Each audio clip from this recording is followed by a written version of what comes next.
introduction to statistic, and then kita move kepada chapter 2 belajar tentang descriptive statistic, di mana dalam chapter 2 kita belajar macam mana kita nak measure kita punya data, macam mana kita nak present data kita melalui histogram, bar chart, pie chart, kita ada OGIF, kita ada kita ada apa ke nama yang tak ingat, ada satu lagi tu.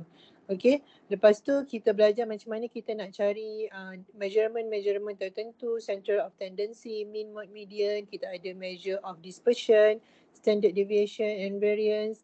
Kita ada measure of location ataupun measure of position, quartile 1, quartile 2, quartile 3. And then kita ada measure of skewness, macam mana kita nak tengok kita punya distribution normal distribute ke, right skewed to the right ke, skewed to the left ke, macam mana nak lukis Whisker box and Whisker plot. So semua tu dalam chapter 2. Okay, and then we move to chapter 3, which is the correlation and regression analysis.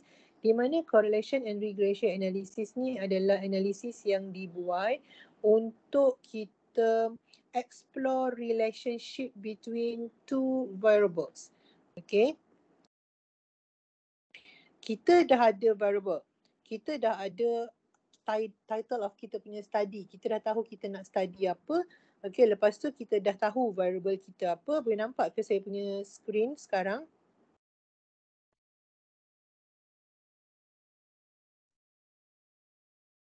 Nampak tak? Nampak. Okay. Nampak. Alright, thank you for the response. Okay, so kita dah tahu kita ada variable. Okay, so kita move kepada kita nak tengok sama ada variable kita tu adakah dia berhubung kait di antara satu sama lain ataupun tidak. Okay, so for us we are focusing on two variable. Kita hanya fokus kepada dua variable je. Kita nak tengok di antara dua variable ni ada tak relationship, hubungan. Apa yang dikatakan sebagai hubungan di antara dua variable, maksudnya kalau kita ada dua variable, kita kena tentukan yang mana satu variable yang dependent, yang mana satu variable yang independent. Kita akan ada dua. Okey, satu variable yang dependent, bergantung. Dan another variable is the independent variable, variable yang tidak bergantung. So apa dia dependent variable? Dependent variable ini adalah variable yang measure the effect of the independent variable. Dependent variable ni adalah variable yang akan mengukur kesan independent variable. Dalam bahasa Melayu, dependent variable ini adalah pemboleh ubah yang bergerak balas. Okay, manakala independent variable adalah pemboleh ubah yang dimanipulasikan. Apa maksud dia? Maksudnya adalah dependent variable ni dia akan bergantung kepada independent variable. Kalau independent variable berubah, dependent variable pun akan berubah. Itu maksud depend. Depend tu bergantung. So value dia akan bergantung kepada independent variable. Dia bergerak balas. Kalau kita manipulasikan, manipulasi ni maksudnya kita tukar-tukar. Kita tukar-tukar value independent variable, value dependent variable pun akan berubah juga. Okay, so kita nak tengok di antara dua variable, satu dependent variable, satu independent variable, betul ke kedua-dua variable ni berkait di antara satu sama lain. So kita menggunakan correlation and regression analysis. Dia adalah dua analisis, correlation analysis and regression analysis. Okay, so ada beberapa term dan juga formula-formula penting yang perlu kita tahu dalam correlation and regression analysis. Okay, semua tu boleh tengok dalam saya punya video 1, 2, 3 dan 4. Video kelima dan video keenam adalah video yang saya tunjukkan contoh-contoh soalan dan macam mana nak selesaikan soalan-soalan yang berkaitan dengan correlation and regression analysis. Okay, so kalau sebagai contoh, katakanlah kita study tentang student UiTM, kita ambil 100 orang. Okay, kita tanya dia dua data, dua variable. Variable yang pertama kita tanya dia tentang dia punya berat badan.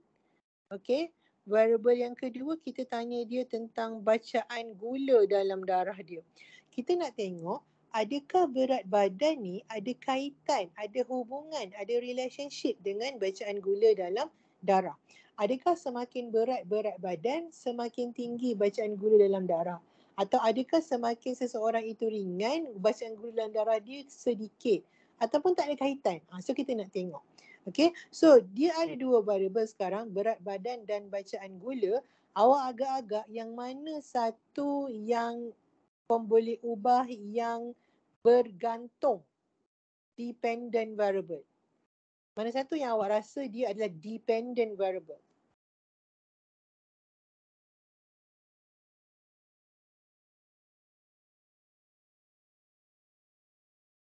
Bacaan gula. Yes, bacaan gula. Good, very good. Okay, bacaan gula adalah dependent variable.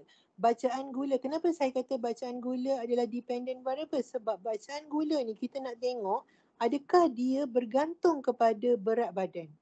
Adakah bila seseorang tu semakin berat, bacaan gula dia semakin tinggi? Adakah kalau seseorang tu semakin ringan, bacaan gula dia semakin rendah? Okay, so maksudnya yang kita manipulasikan, yang kita ubah-ubah adalah berat badan kerana kita ambil data 100 orang pelajar. So kita akan dapat 100 berat badan yang berbeza. Contohnya kalau kita ada berat badan 58, gula dia 3. Kalau kita ada berat badan 62, gula dia 5. Kalau kita ada berat badan 76, gula dia katakanlah 7. Kalau kita ada berat badan 89, gula dia adalah 9. Kalau kita ada berat badan 41, gula dia 2.3. Kalau kita ada yang berat badan 100, gula dia 11 contohnya. So kita nak tengok adakah berat badan ni memainkan peranan kepada bacaan gula. So bacaan gula ini adalah dependent variable dan berat badan adalah independent variable. Okay, so itu satu contoh. Contoh kedua, katakanlah kita study tentang concentration of injected drug and heart rate. Kita nak kaji adakah kepekatan ubat yang dicucuk, yang disuntik ke dalam badan seseorang itu memberi kesan kepada dia punya kadar degupan jantung. Okay, so sama ada concentration of drug, concentration of drug memberi kesan kepada heart rate. So awak rasa antara concentration of drug dengan heart rate, yang mana satu yang merupakan dependent variable? Variable yang bergerak balas ataupun variable yang depend. Yang mana satu? Concentration drug ke heart rate? Heart rate. Heart rate, very good. Kenapa kita kata heart rate adalah dependent variable? Sebab kita nak tengok adakah kadar degupan jantung tu bergantung kepada kepekatan ubat. Betul tak semakin pekat ubat, jantung semakin laju? Ke semakin pekat ubat, jantung semakin slow? Ataupun tak ada kesan pun, tak ada kaitan pun sebenarnya. Okay, so untuk itu kita akan menggunakan correlation and also regression analysis. So correlation and regression analysis ni generally adalah digunakan untuk find out if the outcome from one variable depends on the value of the other variable. Kita nak kaji adakah satu bacaan ataupun satu value variable ini bergantung kepada value of another variable. Adakah bacaan gula bergantung kepada berat badan? Adakah heart rate bergantung kepada concentration of drug? Itu gunanya correlation and regression analysis. So the first step untuk kita determine whether kita punya variable dependent dengan independent variable ni ada relation ataupun tidak adalah dengan kita demonstrate ataupun kita construct a scatter plot. Okay, so macam mana kita nak construct scatter plot? So scatter plot biasanya dia ada dua paksi. Okay, dia akan ada paksi X dan dia akan ada paksi Y. Okay, ingat X adalah X adalah independent variable. Okay, X ini adalah independent variable dan Y adalah dependent variable. Okay, Y adalah dependent variable. So sekarang katakanlah kita ambil contoh berat badan dengan bacaan gula ni tadi. Yang kita ada bacaan ni tadi. So macam mana kita nak lukis scatter plot? So mula-mula awak letak scale. Scale ni tak kisahlah ikut kepada kesesuaian. So kalau awak tengok value of X kita, independent variable kita adalah berat badan. Start yang paling rendah 41, yang paling tinggi 100. So mungkin kita boleh buat 10, 20, 30, 40, 50, 60, 70, 80.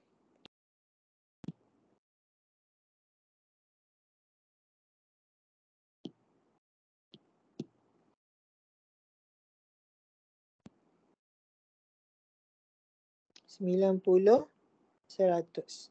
Ni X, independent variable. And then kita punya dependent variable bacaan gula yang paling rendah adalah 2, yang paling tinggi adalah 11. So mungkin kita boleh buat 2, 4, 6, 8, 10, 12. Contoh. So macam mana kita nak plot? Okey, awak tengok data awak yang pertama. Bila berat badan 58, bacaan gula 3. So 58 katakanlah dekat sini. Okey, bacaan gula 3 dekat sini. Okay, so dekat sini awak punya titik.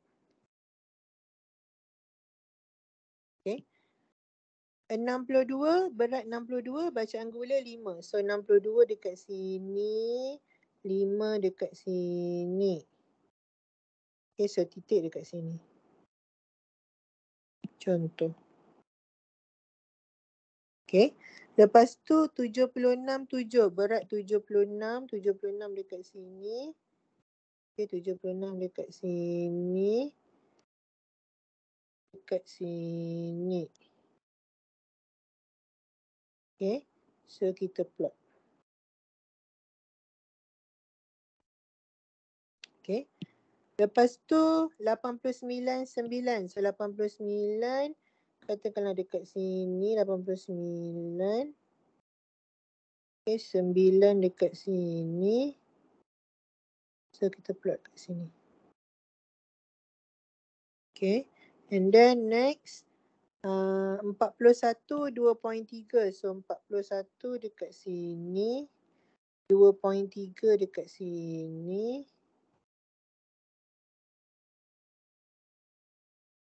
Okay, so kita plot kat sini.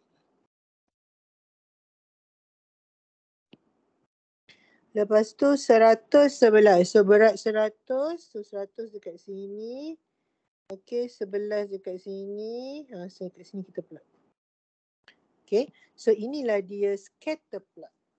Okay, so scatter plot dia ada 6 jenis. Okay, kalau awak dah tengok video saya, scatter plot ada 6 jenis. Kalau awak dapat, bila awak plot, awak dapat garis lurus. Ni Y, ni X. Awak dapat macam ni. Tersusun elok, cantik je garis lurus. Ini kita panggil sebagai perfect positive correlation. Maksudnya, dia mempunyai hubungan yang positif dan hubungan tu perfect. Dapat garis lurus. Perfect positive correlation. Apa maksud positive correlation? Apa maksud hubungan yang positif? Hubungan yang positif adalah apabila nilai independent variable meningkat, nilai dependent variable pun meningkat. Kalau awak tengok dekat sini, ini nilai independent variable paling rendah, nilai dependent variable pun paling rendah. So bila nilai independent variable naik sikit, nilai Y pun naik sikit. Bila nilai X lagi naik, nilai Y pun lagi naik. So itu adalah positive relation, hubungan yang positif.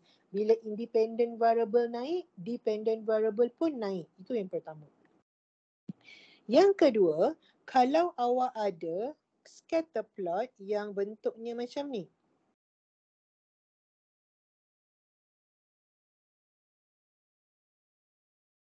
Dia garis lurus tetapi dia turun ke bawah.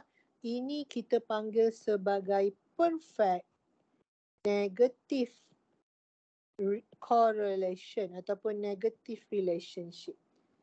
Dia ada relationship tapi relationship dia negatif. Apa yang dimaksudkan dengan relationship negatif? Dia bertentangan, opposite. Bila nilai X menaik, nilai Y menurun. Kalau awak tengok ni, nilai X paling tinggi ni tapi nilai Y paling rendah. Okey, maksudnya salah satu dia bertentangan. Kalau tadi nilai X naik, nilai Y pun naik.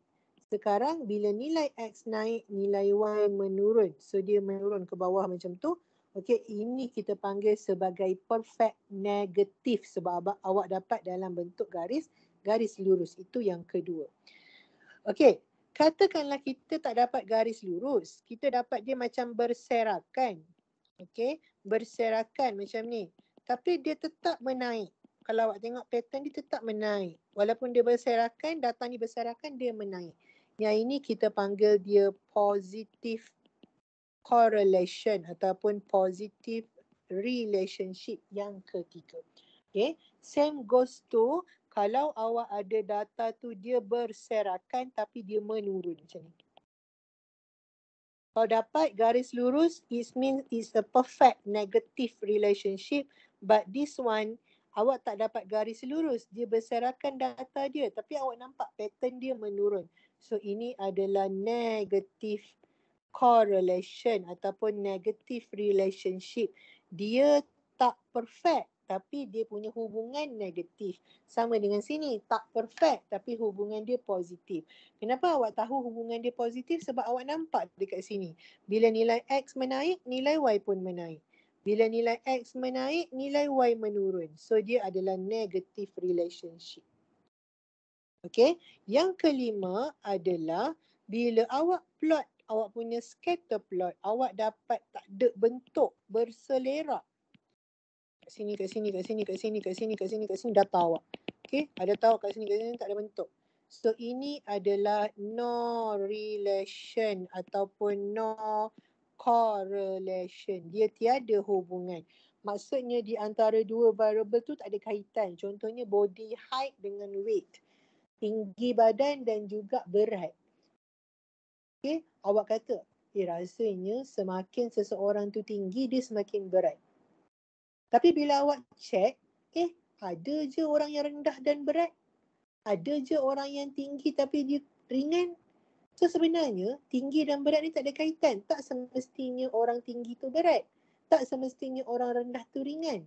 Ada je orang tinggi yang berat, ada orang tinggi yang ringan, ada orang rendah yang berat, ada orang rendah yang ringan. So sebenarnya tinggi dan berat tak ada kaitan. Kita tak boleh cakap semakin tinggi seseorang dia semakin berat. Ataupun semakin rendah seseorang semakin ringan. Tak boleh sebab tak ada kaitan. Sebab kita jumpa je ada orang yang dia rendah tapi dia berat. Ada orang yang dia tinggi tapi dia ringan. So tak ada hubungan. Maksudnya dua variable kita berat dan tinggi tak ada kaitan di antara satu sama lain. So kalau awak lukis plot pun awak akan dapat macam ni lah berserakan data dia. Okay, berserakan data dia. Dan yang keenam adalah yang ini jarang jumpa. Okey, yang ini kita akan jarang jumpa. Dia punya scatter plot membentuk curve. Okey, so ini kita panggil dia sebagai curvilinear correlation ataupun curvilinear relationship. Okey, setakat scatter plot ni, boleh faham tak apa yang saya cuba sampaikan? Boleh, Doktor. Boleh ya? Faham ya? Ada siapa-siapa yang ada masalah?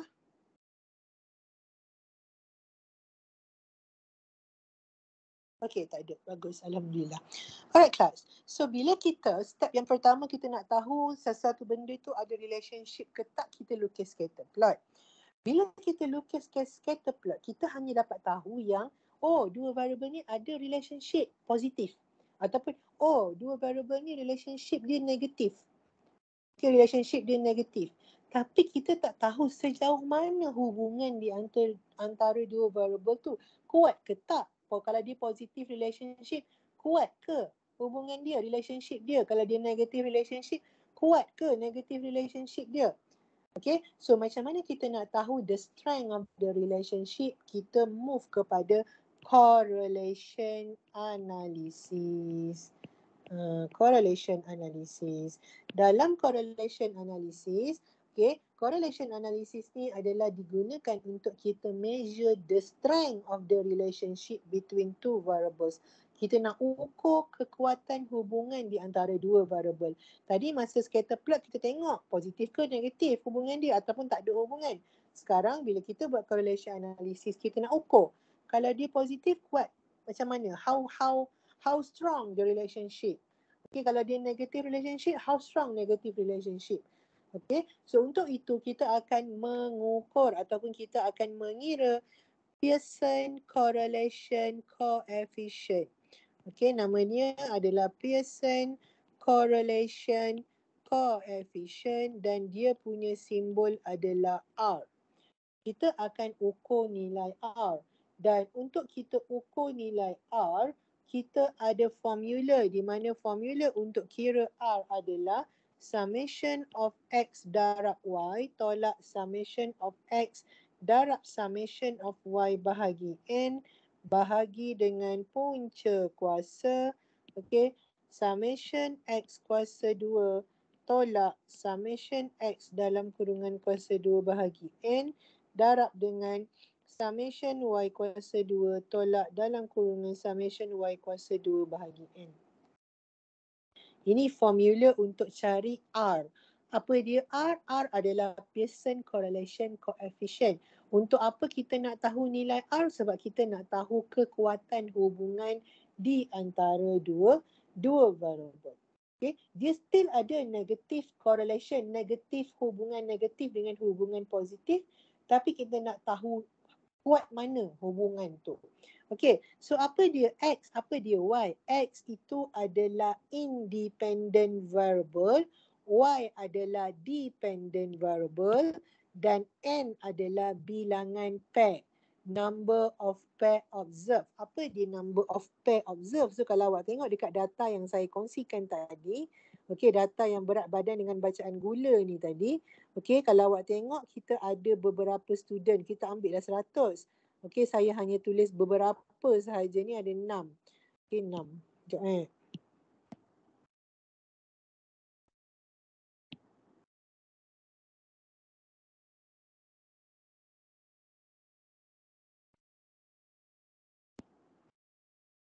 Okay, kita ada bacaan 6 orang.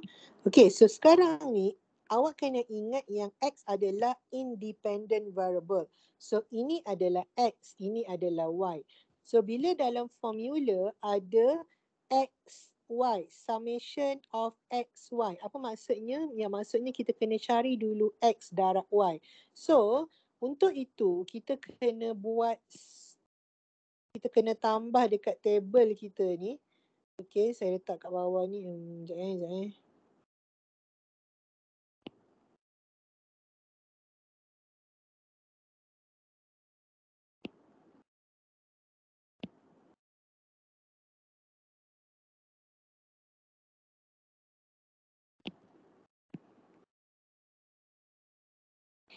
Okay, dalam formula ada summation XY. Apa maksud summation XY? Maksudnya awak kena cari dulu nilai X darab Y. So, X darab dengan dia punya Y. Okay, so awak akan dapat nilai dekat sini 174. X darab dengan Y, awak akan dapat 310. Contoh. X darab dengan Y, awak akan dapat 532. X darab dengan Y, awak akan dapat 801. Okay. X darab dengan Y, awak akan dapat 0. X darab dengan Y, awak akan dapat 1100. So, apa dia summation XY? Summation XY adalah yang ini, tambah yang ini, tambah yang ini, tambah yang ini, tambah yang ini, tambah yang ini. Awak dapatlah summation XY untuk kita punya formula. Kat sini faham tak? Faham, Doktor. Jangan keliru dengan summation X dengan Y. Tak sama. Summation XY tak sama dengan summation X darab summation Y. Summation XY awak kena cari dulu X darab Y baru awak tambah semua sekali. Tapi kalau summation X darab summation Y, maksudnya kita kena tambah semua nilai X, kita akan dapat summation X. kita kena tambah semua nilai Y, kita akan dapat summation Y. And then summation X kita darab dengan summation Y, kita dapat this one. Okay, and then N ini adalah number of pair observed. So kalau yang macam ni, ini adalah satu pair. So ini adalah student pertama, student kedua, student ketiga, student keempat, student kelima, student keenam. So dalam kes kita ni, N kita equal to 6. Tapi kalau awak punya data adalah untuk 100 orang student, so N awak equal to 100 lah. Kenapa dia kata number of pair observed? Sebab kita punya data ni ada pasangan dia. Yang ini pasangannya. Yang ini pasangannya. Okay, so N adalah number of pair observed. And then dekat sini dalam formula ni ada summation X square. So ini jangan keliru. Summation X square tak sama dengan summation X kuasa 2. Okay, sama case tadi. Kalau summation X square, maksudnya awak kena tambah satu lagi kolom X square. So X ni awak kena kuasa 2 kan, dapat value. X awak kuasa 2 kan, dapat value. X kuasa 2 kan, dapat value. And then awak tambah semua sekali, awak akan dapat summation X square. Okay. Kalau yang this one, summation X dalam kurungan, okay, kat luar kurungan kuasa 2, maksudnya summation X yang awak dapat tadi ni, okay, awak kuasa 2 kan. So same goes to this one. And then jangan lupa ada punca kuasa. So ini adalah macam mana kita nak kira value of R, di mana R ini adalah Pearson correlation coefficient yang membantu kita bagi tahu berapa kuatnya hubungan di antara dua variable. So value of R will lie between -1 to 1. Okay, value of R ini adalah di antara -1 ke 1. Kalau awak dapat value of R selain daripada ini, maksudnya ada masalah lah dengan awak punya pengiraan. Salah lah. Okay, so value of R ni akan bagi tahu kita kekuatan hubungan antara kita punya hubungan positif ataupun negatif. Kalau awak dapat value of R positif, maksudnya awak ada positive correlation ataupun positive relationship. Kalau awak dapat value of R negatif, maksudnya awak ada negative correlation ataupun negative relationship. Apa dia positive relationship? Positive relationship kalau independent variable naik, dependent variable pun naik. Apa dia negative relationship? Negative relationship kalau dependent variable naik, kalau independent variable naik, dependent variable akan turun. Okay, so kalau nilai R awak dapat besar daripada 0 kurang daripada 0.5, okay, awak ada weak positive correlation. Positive correlation tapi very weak. Okay, weak. Kalau awak dapat value di antara 0.5 hingga 0.8, awak ada moderate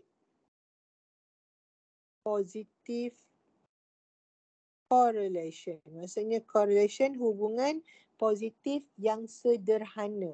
Kalau awak dapat di antara 0.8 ke 1, okay, ini adalah strong positive correlation. Okay. Kalau awak dapat awak punya R sama dengan 1, maksudnya awak ada perfect positive correlation. Okay. Kalau awak dapat R awak sama dengan 0, maksudnya no correlation, tiada hubungan. Okay. Kalau awak dapat awak punya R antara 0 hingga negatif 0.5, so ini adalah weak negative correlation. Dia adalah hubungan negatif tapi dia lemah, dia very weak. Okay, kalau awak dapat negatif 0.5 hingga negatif 0.8, ini adalah moderate negative correlation. Okay, kalau awak dapat di antara negatif 0.8 ke negatif 1, ini adalah strong negative correlation. Okay, dan kalau awak dapat R awak exactly equal to negatif 1, Maksudnya you have a very strong negative correlation. Okay, so value of R akan memainkan peranan untuk bagi tahu awak sama ada awak punya hubungan di antara dua variable tu kuat ke, sederhana ke, lemah. Setakat ni boleh ke kelas? Boleh doktor. Alright. So itu adalah dua important thing dalam correlation analysis. Yang pertama adalah berkenaan dengan scatter plot dan yang kedua adalah berkenaan dengan Pearson correlation coefficient R. Okay, so kita dah selesai dengan correlation analysis. Now kita nak cakap tentang regression analysis. Okay, so kalau awak tak faham, awak boleh go through saya punya video. Yang ini saya nak buat ringkas dan summarize sahaja. Okay, kalau tadi correlation analysis ni banyak untuk melihat nature dan juga strength of the relationship. Okay, yang scatter plot tadi tu kita sekadar nak nampakkan yang dia adalah positif ataupun negatif. Yang R tadi adalah untuk ukur berapa kuatnya hubungan di antara dua variable. Now we move to regression analysis, di mana dalam regression analysis ni kita nak assess the nature and magnitude of the relationship between dependent and independent variable by using the best fit line. Okay, best fit line ataupun regression equation ataupun regression model. Okay, so untuk kita study the purpose untuk, okay macam ni. Kalau kita ada contohnya scatter plot yang ada berserakan tadi. Okay, macam ni. Berserakan. Okay, berserakan. Tapi ada ni ada hubungannya positif. Cumanya dia berserakan. Kita plot dia berserakan. Okay, so kalau kita ada macam ni, apa dia yang dikatakan sebagai regression analysis adalah kita akan lukis satu garis lurus yang boleh mewakili semua data. Yang paling hampir dengan semua data. Kita akan lukis garis lurus untuk represent all data. Okay, itu yang kita panggil sebagai best fit line ataupun regression equation ataupun regression model. Di mana dia menggunakan konsep garis lurus. Kalau persamaan garis lurus, apa dia persamaan garis lurus kelas? Ingat tak? Apa dia persamaan garis lurus? Y sama dengan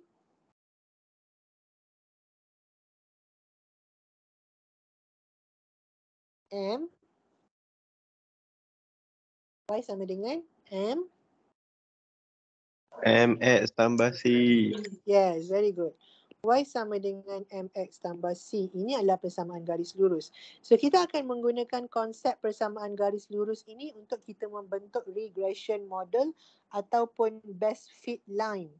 Okay, di mana regression model adalah dalam bentuk Y equal to A plus BX. Ini adalah regression model.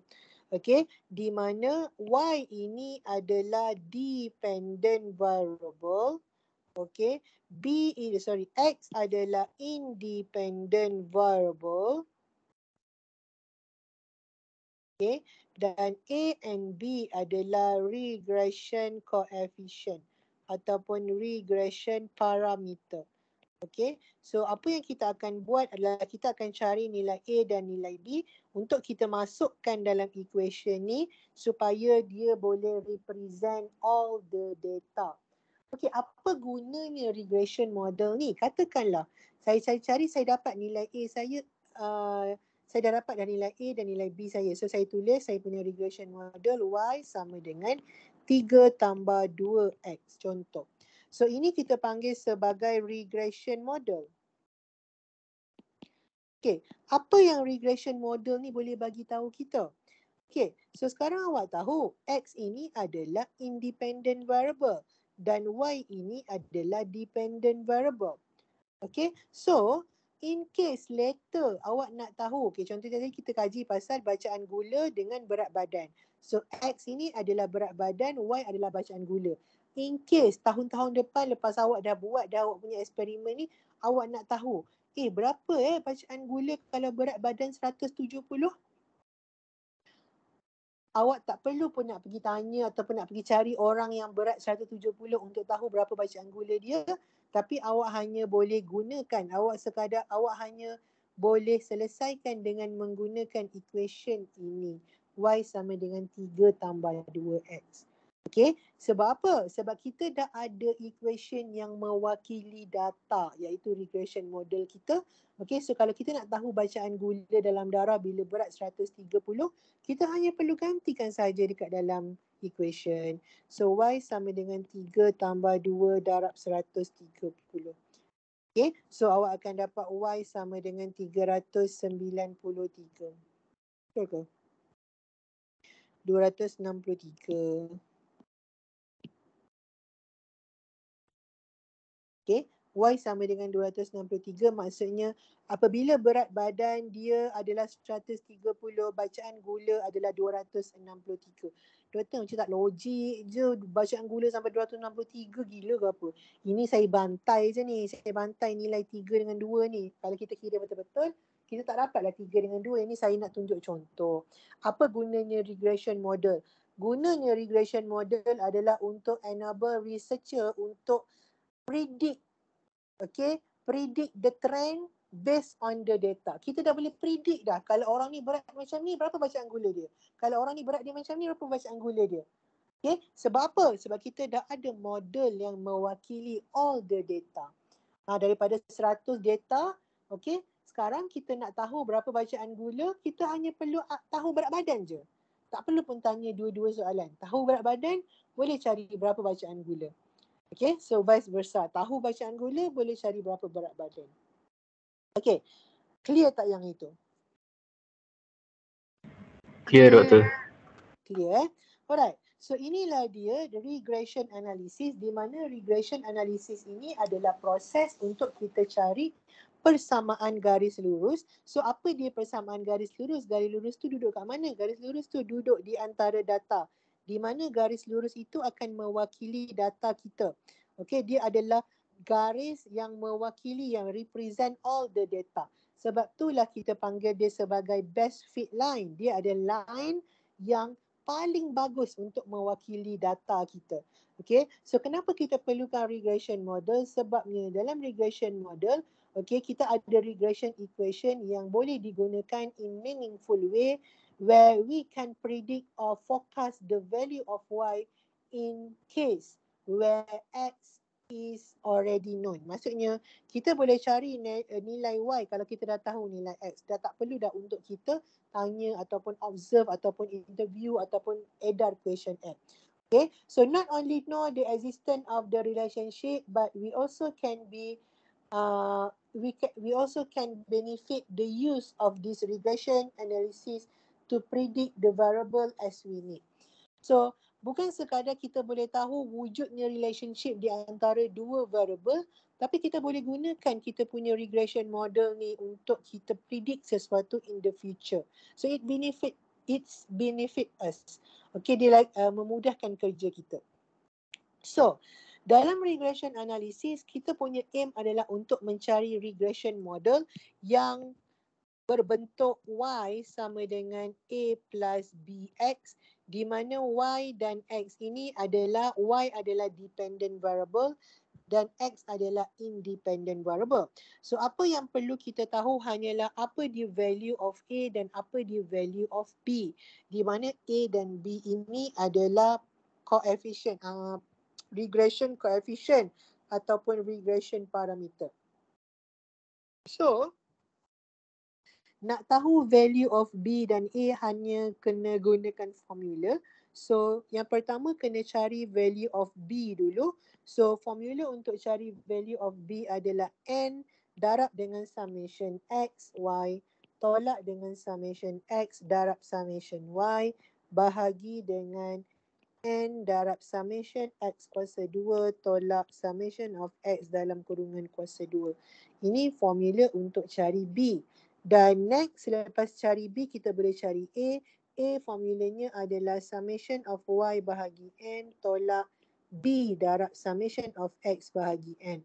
So that's why kita kena cari kita kena cari B dulu baru boleh cari A. Sebab dalam formula nak cari A, kita kena guna value of B yang kita cari dekat sini. Okay. So dia sama sahaja kelas. Summation of XY maksudnya kita tengok pada data kita. X adalah independent variable, Y adalah dependent variable. So kalau dia nak summation of XY, awak kena darab dulu XY kemudian awak tambahkan. Summation of X darab of summation of Y. So jumlahkan semua nilai X tambah dengan jumlah semua nilai Y. Okay. And ini bilangan data yang awak ada. So X square ni samalah macam saya explain tadi. Okay, and then dah dapat value B, gunakan value B untuk cari nilai A.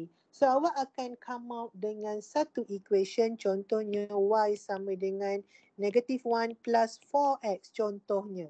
So ini kita panggil sebagai regression model ataupun best fit equation, best fit line. Okay, yang boleh digunakan untuk kita predict any value of Y when we are given the value of X. So, bila kita diberi value of X, okay, kita boleh cari nilai Y. Sometimes dalam soalan dia tak bagi tahu. Find the value of Y when X equal to 130. Dia tak akan cakap macam tu. Dia akan cakap macam ni. What is the reading of the sugar when the weight of the student is 170? Apa dia bacaan gula apabila berat pelajar adalah 170? So you need to understand, soalan tanya berapa bacaan gula? Bacaan gula is Y. When the weight of the student is 170, weight berat badan adalah X.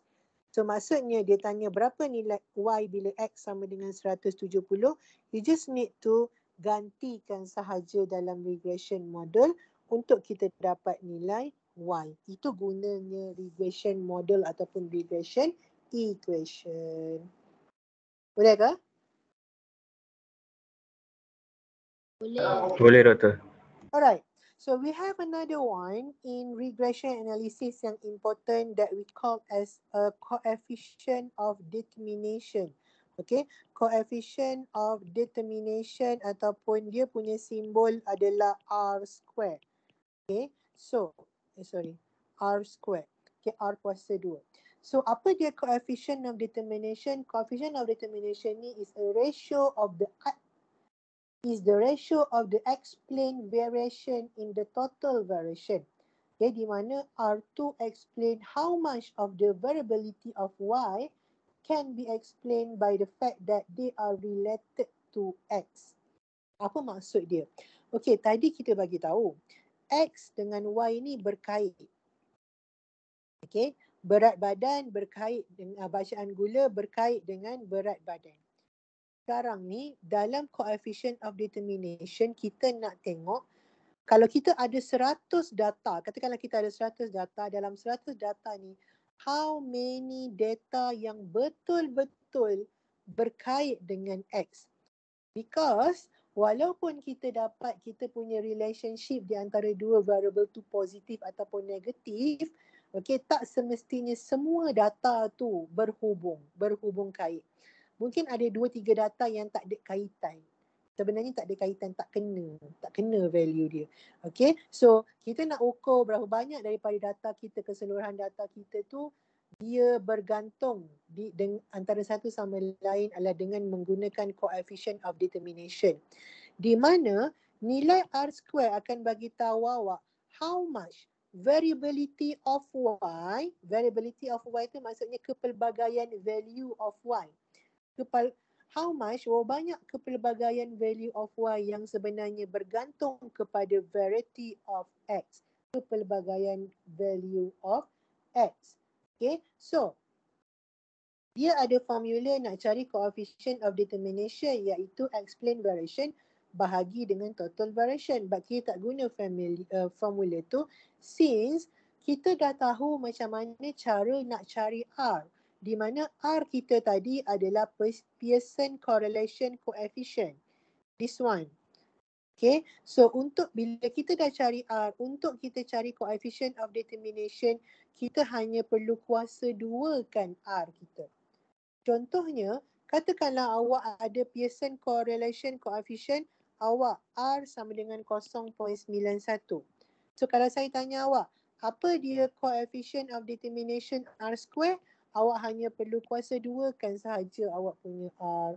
So bila awak kuasa 2 kan awak punya R, awak akan dapat value-nya adalah 0.828. So apa yang dimaksudkan dengan 0.828? Okey kelas, ingat R2, coefficient of determination ni digunakan untuk menunjukkan kepada awak berapa peratus dalam data awak tu kepelbagaian variability of Y can be explained by the variability of X. Maksudnya kepelbagaian nilai Y boleh dikaitkan, boleh di-explain, boleh dijelaskan dengan kepelbagaian nilai X. Okay, so macam mana awak nak dapat peratus? Awak ada desimal 0.828, nak dapatkan peratus awak darab dengan 100. So awak akan dapat 82.8%. So apa maksud dia? 82.8% variability of Y can be explained by the variability of X. Maksudnya 82.8% nilai Y itu memang boleh dikaitkan dengan nilai X ataupun memang betul-betul ada hubungan dengan nilai X. Itu maksud coefficient of determination. So the rest, kalau 82.8 variability can be explained, so bakinya adalah 17.2%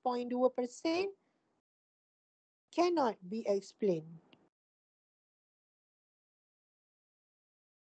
by the variability of X. Okay, 82.8 ada kaitan, so baki dia 17.2 lah yang tak ada kaitan, yang tak boleh di-explain dengan variability of X. Boleh ke? Boleh. Boleh doktor. Okay, maksudnya kelas, kalau kita dapat R square kita equal to 1, bila kita gantikan dia kepada peratus, so 1 darab dengan 100, kita dapat 100%. Maksudnya 100% variability of Y can be explained by the variability of X. Maksudnya memang betul-betul ada kaitan. So ini mestilah perfect positive ataupun perfect negative relationship kalau macam ni. Maksudnya R square tu semakin dia menghampiri 1, maksudnya semakin banyak nilai Y yang bergantung kepada nilai X. Okay, so itu adalah coefficient of determination, iaitu R square.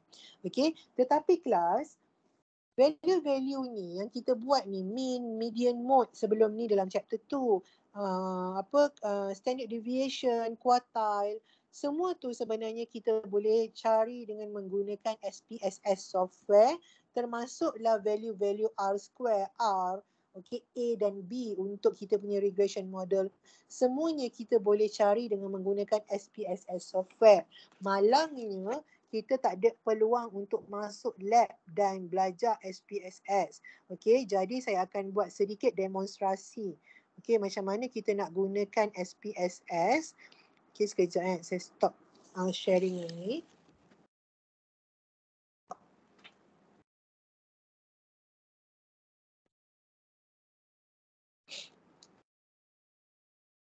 Sekejap bagi saya sedikit masa untuk saya buka SPSS.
Boleh dengar tak suara saya? Dengar. Boleh Doktor.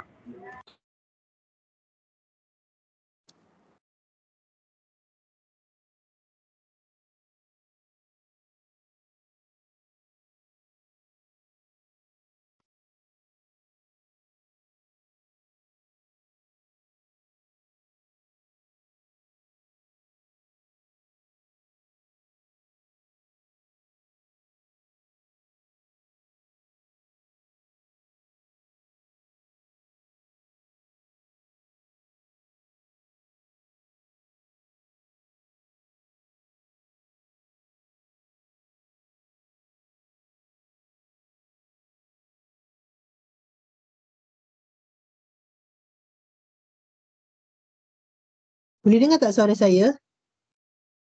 Boleh Doktor. Boleh Doktor. Alright. So, sekarang saya nak share screen.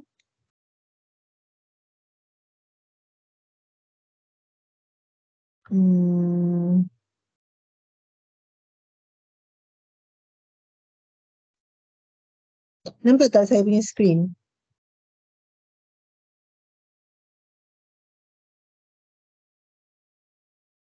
Nampak Doktor. Doktor. Nampak saya buka SPSS ni nampak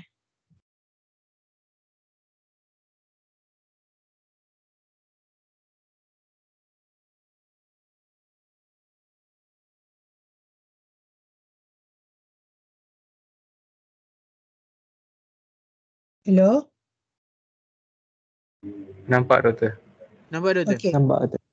So ini adalah SPSS, okay, SPSS software. So kalau awak first time buka, okay, untuk student, SPSS software ni awak boleh request dekat units, okay, unit UNITS, okay, dekat situ awak boleh request untuk dapatkan software SPSS, okay, secara percuma untuk awak guna dekat awak punya desktop, okay. So kalau awak first time buka SPSS, awak akan nampak macam ni, okay, so awak akan ambil new dataset, so ini yang akan keluar.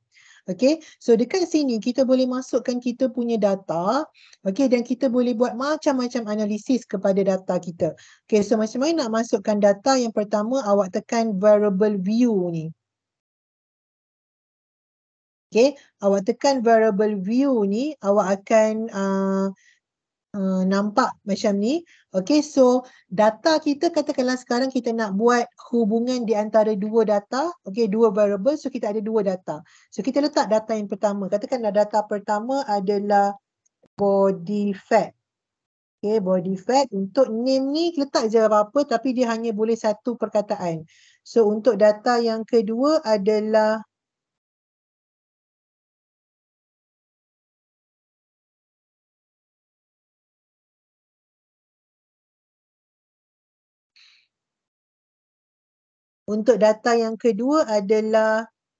katakan weight,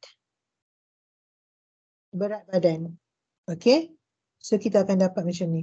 So yang bahagian type ni numeric, menunjukkan yang kita punya data dalam bentuk nombor. Data kita adalah kuantitatif data. Width dengan decimal ni awak biarkan sahaja. Label ini adalah awak nak dia nampak macam mana nanti. Bila kita nak buat analisis, awak nak nama dia nampak macam mana. So awak tulislah student, contoh, apa-apa pun boleh. Body fat. Okay, dan body fat. Dan yang kedua ni kita letak namanya adalah student weight.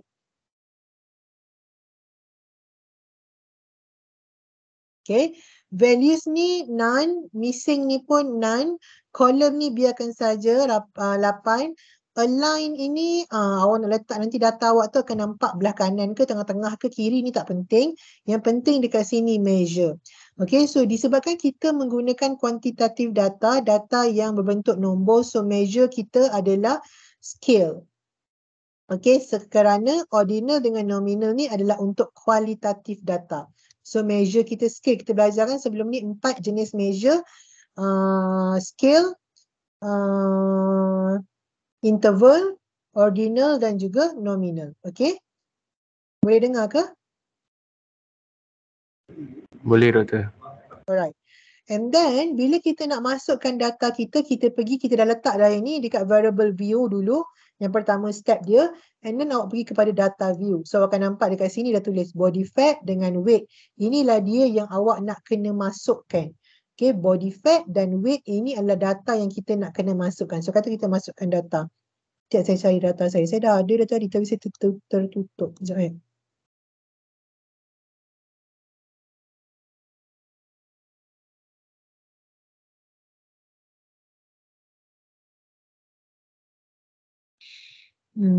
Sekejap ya.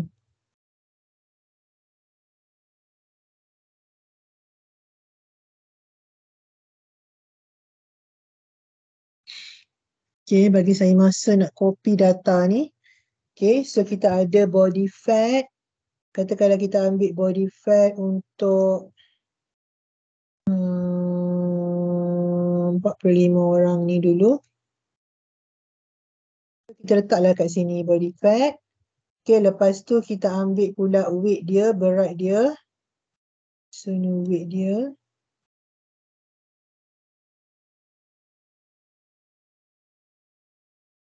So kita pun letaklah data ni kat sini.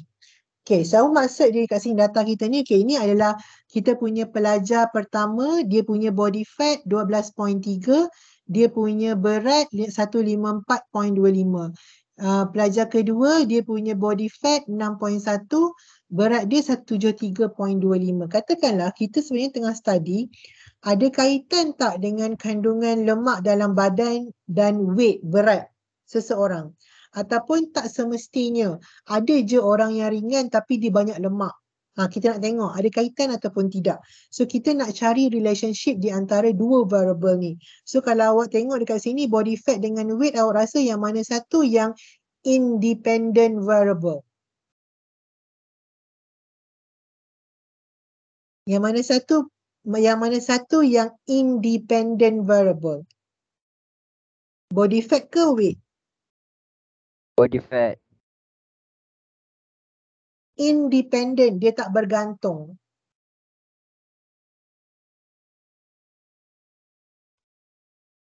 Weight. Okay, kenapa? Kerana body fat bergantung kepada berat. Kita nak tengok sekarang ni, adakah body fat bergantung kepada berat? So body fat akan jadi pemboleh ubah yang bergerak balas. So dia adalah dependent. Okay, dia depends on berat. Okay, bukan berat depends on body fat. Kita nak kaji adakah body fat depends kepada berat. Adakah semakin seseorang tu berat, dia semakin banyak lemak contoh. Okay, so body fat adalah dependent variable, weight adalah independent variable. Okay, itu benda pertama yang awak nak kena tahu. So bila awak dah masukkan data, kalau awak tengok data awak ada 45 ni, bila awak dah masukkan data, macam mana awak nak buat analisis, awak boleh tekan dekat analyze. Okay, and then kita pilih, katakanlah kita nak buat descriptive analysis yang kita buat sebelum ni, yang macam mean, mode, median. So awak boleh tekan dekat frequency. Okay, so sekarang kita masukkan dua-dua variable kita. So ini variable pertama kita masukkan, and then kita masukkan variable kedua. Boleh juga kalau awak nak buat analisis satu-satu. Okay, katakanlah saya nak analisis satu-satu, saya keluarkanlah balik yang ni. Saya analisis dulu student body fat. Okay, so kalau saya nak senang, saya analisis dia semua sekaligus. Okay, dua-dua variable. So awak tekan dekat statistik sini, awak boleh pilih apa yang awak nak. Awak nak mean, awak nak median, awak nak mode, awak nak quartile, awak nak percentile, awak nak standard deviation, nak variance, nak range, nak minimum value, nak maximum value, nak skewness. Semua kita nak. And then kita tekan continue. Okay, lepas tu kita tekan OK. So dia akan keluar macam ni. So bila dia keluar macam ni, awak tengok apa yang dibagi tahu kita. Okay, untuk student body fat, mean adalah 18.8. Median adalah 19.1. Mode adalah 3.7. So awak dah tak perlu kira. Awak dah tak perlu menggunakan formula mean, mode dan median untuk awak dapatkan value. Awak hanya perlu gunakan SPSS sahaja. Okay, so 45 dekat sini mewakili bilangan data awak. Okay, lepas tu kita dah ada standard deviation, kita dah ada variance, kita dah ada range, kita dah ada minimum value dengan maximum value. So awak dah boleh lukis box and whisker plot. Sebab box and whisker plot hanya perlukan minimum value, maximum value, first quartile. Ini first quartile Q1. Ini median, 50 median, 75 third quartile. So daripada sini sahaja awak dah boleh lukis box and whisker plot. Sebab box and whisker plot perlukan minimum value, maximum value, first quartile, median and second quartile. Third quartile. Okay, so tak perlu pun gunakan formula. Sama juga untuk student weight. Okay, ini adalah dia punya mean, ini adalah dia punya median, ini adalah dia punya mode. Okay, ini adalah minimum value dia, ini adalah maximum value dia.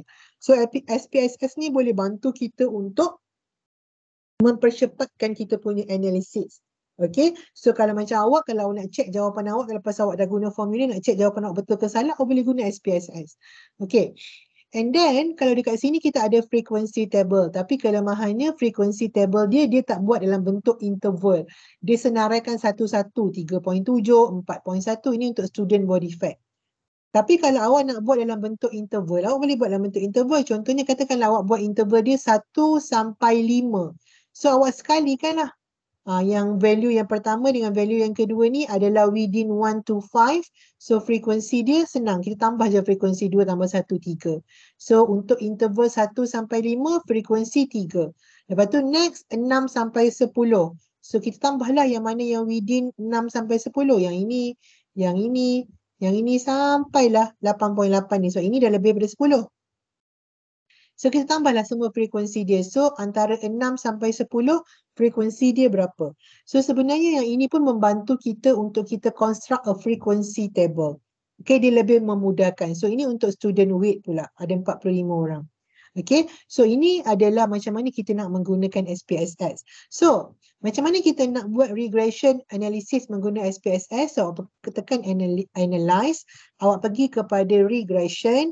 Awak pergi kepada linear. So dia akan tanya awak dependent variable dengan independent variable. So sekarang dependent variable kita adalah body fat, kita masukkan. And then independent variable kita adalah student weight. So kita masukkan kat sini. Okay, lepas tu awak tekan statistik. Awak pilih apa yang awak nak. Okay, awak nak R square. Lepas tu awak nak, okay, itu je R square. Nanti dia akan buat model fit ni adalah regression model. Okay, model fit ni adalah regression model. So kita nak regression model dengan kita nak value of R square. So kita tekan continue, kita tekan OK. So dia keluar macam ni. Okay, so kalau awak tengok dekat sini, dia dah bagi dekat awak R square. R square adalah 0.327. Maksudnya R square awak adalah 0.327. So kalau 0.327 ni kita tukar dia kepada peratus, dia jadi berapa?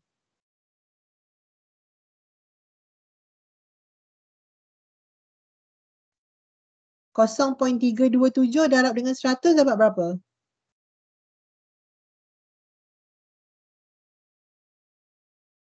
$32.7. Yes, 32.7. So apa yang dimaksudkan dengan R square? 32.7% of the variability of Y can be explained by the variability of X. Tak perlu kira, awak hanya perlu tengok dekat sini.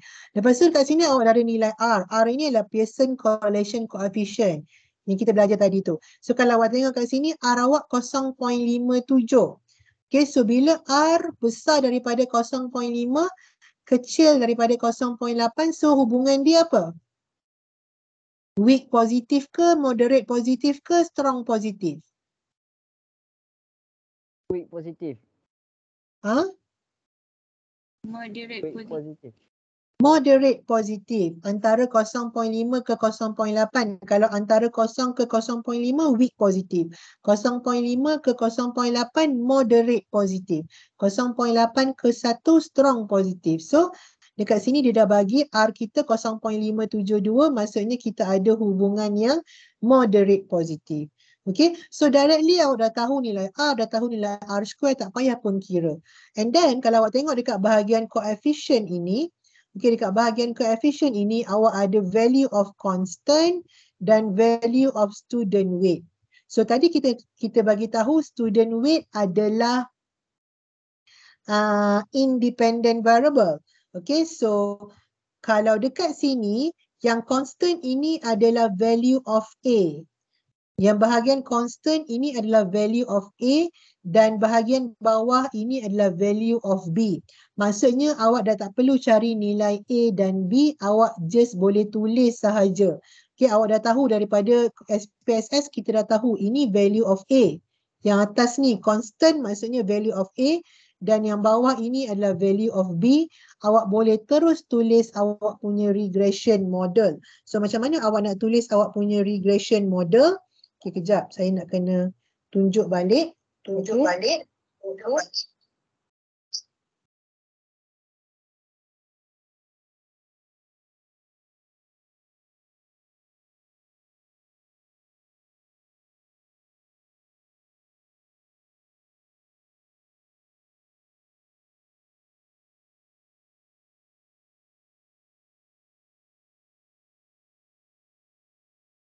Okay, nampak kan? Okay, nampak kan? Okay, nampak kan? Okay, nampak kan? Okay, nampak kan?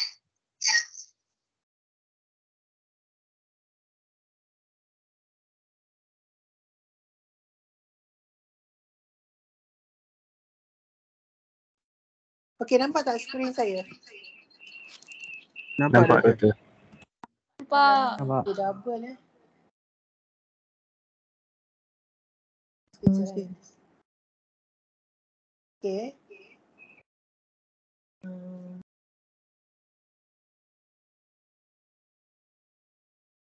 Okay. So sekarang ni kita nak tulis kita punya regression model. Kalau tadi saya tunjuk yang SPSS tu, dia tulis okay, constant. Ni table yang dalam SPSS tadi. Constant adalah negative 7.957. Lepas tu dia tulis kat bawah ni student weight. Okay, student weight dia tulis 0.142. So bila awak tengok dekat table macam ni dalam SPSS, okay, yang bahagian atas ini adalah value of A dan bahagian bawah adalah value of B. So bila kita nak tulis regression model kita Y equal to A plus BX. Okay, so awak akan dapat Y sama dengan negative 7.957 plus B darab dengan 0.1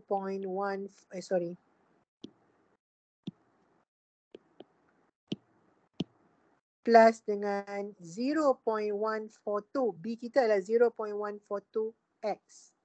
So terus kita dapat kita punya regression model.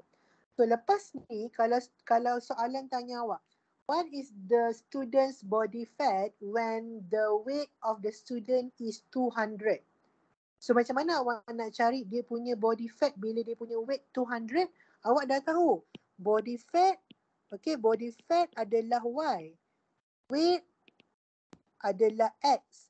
So kalau dia kata berapa dia punya body fat bila weight 200, maksudnya dia suruh kita cari nilai Y bila X equal to 200. So kita perlu masukkan saja. Y sama dengan negative 7.957 plus 0.142 darab dengan 200. So awak terus akan dapat berapa body fat dia. So ini gunanya regression analysis, dan value of A dan B sebenarnya kita boleh directly dapat daripada SPSS punya output. Boleh faham ke kelas? Boleh. Alright kelas. So itu adalah cara macam mana kita nak menggunakan SPSS. Okay. Sekejap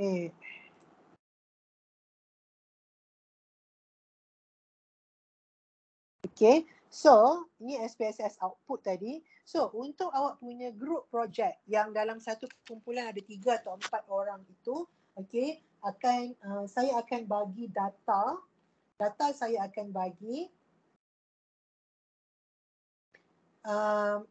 Dan saya akan siap-siap buatkan analisis untuk awak. So, saya akan sediakan awak table yang ini, table statistik ni. Okay, lepas tu saya akan sediakan untuk awak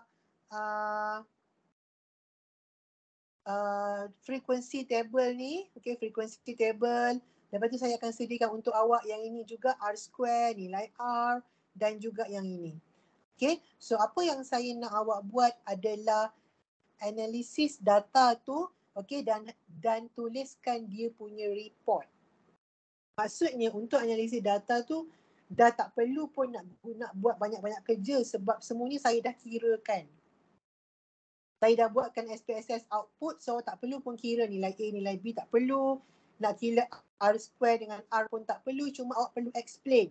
Okay, contohnya kalau awak punya data tu R2 dia 0.73. Apa yang dimaksudkan dengan R2 0.73? Okay, so itu awak boleh buat dalam kumpulan, boleh bahagi-bahagi tugas. Saya akan bagi tugasan tu end of this week dan awak perlu hantar kepada saya pada week ke-12. Sekarang adalah week ke-8. Minggu depan kita cuti seminggu, so tak kira. So awak ada week 9, 10, 11, 12, ada 4 minggu untuk awak siapkan group project ini. Okay, dan tarikh hantar adalah pada 3 Julai 2022. Okay, so saya harap semua orang boleh hantar tepat pada masanya. Okay, sebabnya lama masa saya bagi kat awak. Okay, 3 Julai kalau campur dengan cuti minggu depan, 5 minggu. Okay, so sepatutnya awak boleh buat. Okay, so saya bagi satu contoh report. Okay, data semua saya akan bagi, nanti saya akan tag ketua kumpulan dekat Google Classroom. So ketua kumpulan bertanggungjawab untuk edarkan soalan dan juga all the data dan analisis yang saya sediakan tu kepada rakan-rakan sepasukan. Okay, dan awak kena tahu yang setiap kumpulan mendapat data yang berbeza. So soalan pun berbeza. Okay, awak kena analyse data yang berbeza. Berlaku semester lepas, bila ada satu kumpulan ni dia pandai-pandai pergi bergabung dengan kumpulan yang lain, okey, dia nak ramaikan ahli kumpulan, so jadilah 6 orang satu kumpulan, and then diorang bagi tugasan tu bagi 6. Okeylah, dia ingat dia bijak lah kan, cepatlah siap. Okey, bila dia hantar kepada saya pelik. Kenapa kumpulan B ni dia pergi buat soalan kumpulan A? Sedangkan saya dah tag ketua kumpulan B soalan lain. Kenapa dia buat soalan kumpulan A? Bila saya tanya, rupanya dia tak tengok pun. Ketua kumpulan B tu tak tengok pun soalan dia. Dia ingatkan semua orang dapat sama. So terus dia discuss dengan kawan ni, ketua kumpulan A nak gabung. Nak cepatkan kerja. Okay, so saya potonglah markah. So saya beritahu siap-siap. Setiap kumpulan dia punya data berbeza. Jadi ketua kumpulan kena bincang dengan ahli ketua kumpulan untuk kumpulan masing-masing. Okey, mungkin awak boleh bincang dengan kumpulan lain tu cara nak buat report ataupun macam mana awak nak present data, tapi data masing-masing. Okey, so saya tunjuk satu contoh data report.